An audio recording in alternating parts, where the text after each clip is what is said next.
ఏడాదిగా ప్రయత్నించిన సంతానం కలగలేదా? Noah IVF లో ఉచితంగా సంప్రదించండి. ఏపీ తెలంగాణలో చూసుకుంటే ఎండలు ఎట్లా మండిపోతున్నాయో మామూలు వ్యక్తులు యంగేజ్ వాళ్ళు కూడా బయటికి రావడానికి భయపడే ఈ సిచ్యువేషన్లో ఒక 70 ఏళ్ళ వ్యక్తి యువకుడిలా నిరంతరం సభలు సమావేశాలు అంటూ యాక్టివ్గా తిరుగుతున్నారు చంద్రబాబు గారు. అంత యాక్టివ్, అంత జోష్ ఆయనకి ఎక్కడి నుంచి వచ్చిందంటారు? ఇప్పుడే కాదు, గతంలో మెగాస్టార్ ఆయనలాగా ఎవరు డ్యాన్స్ చేయాలన్నారు కదా. ఆయన తిరుపతి వెంకన్న మెట్లెక్కడంలో కింద పడిపోయి చెమటలు పడిపోయి 4 సార్లు కూర్చున్నాడు.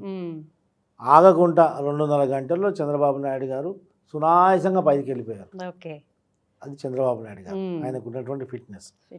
ఒక్కోసారి ఒక 2014లో నేను నాగం జనార్దన్ రెడ్డి వీళ్ళందరూ చంద్రబాబు నాయుడు గారి ఇంట్లోనే కూర్చున్నాం. కూర్చున్న తర్వాత చంద్రబాబు నాయుడు గారు బీపీ చెక్ చేయడం జరిగింది. 156/100 ఉండే, 156/100. సార్ కొద్దిగా బీపీ ఎక్కువ ఉందంటే, సరే మీరు కూర్చోండి అని ఒక 20 నిమిషాలు లోపల మెడిటేషన్ చేసి వచ్చారు. 126/80. అంటే ఆ మెంటల్ ప్రెషర్ కానివ్వండి, ఫిజికల్ ప్రెషర్ కానివ్వండి, మానసికంగా శారీరకంగా ఏ విధంగా కూడా చంద్రబాబు గారు అలసటకు లోను కావడం అసాధ్యం లేదు. ఇప్పుడుగా ఎంత స్ట్రెస్ ఉన్నా కానీ. ఇంకోటి పడుకుంటే కూడా 5 నిమిషాల్లో గురకబెట్టి పడుకుంటాడు ఆయన. ఎందుకంటే 8 రోజులు వారితో నేను జైల్లో ఉన్నా. బాబులే అప్పుడు ధర్మాబాద్ జైల్లో 8 రోజులు ఆయన పక్కనే పడుకున్నాను. స్వయంగా చూశారు మీరు. కూర్చుంటే 3 గంటలు కూర్చొని అలాగే ప్రసంగిస్తారు, నిల్చుంటే 3 గంటలు అలా నిల్చుంటారు.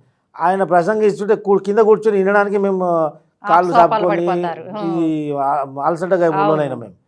అలాంటి ఒక స్ట్రెంత్ ఉన్నటువంటి వ్యక్తి ఆయన.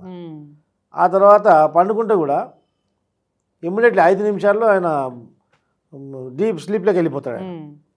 అలా ఆయన పర్సనల్గా చూసారు కదా సార్, ఆయన ఆహార అలవాట్లు ఎట్లా ఉంటాయి? చాలా హైజీనిక్ ఉంటుంది, చాలా క్యాల్కులేటెడ్గా. ఆయన పొద్దున్న లేవడము, వ్యాయామం చేయడము, యోగా చేయడం, మెడిటేషన్ చేయడం.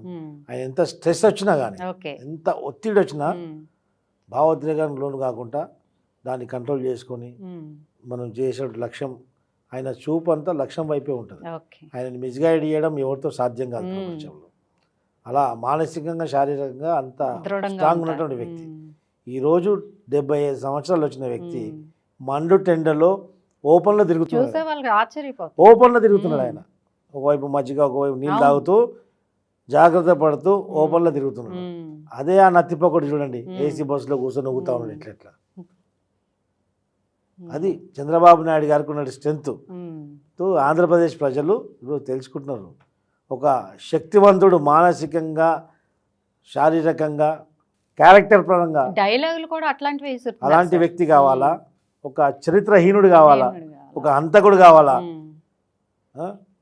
ఒక కోడికత్తి కొడవళ్ళ చరిత్రని ఈ యొక్క ఆంధ్రప్రదేశ్ ప్రజలకు పరిచయం చేసేవాడు కావాలా?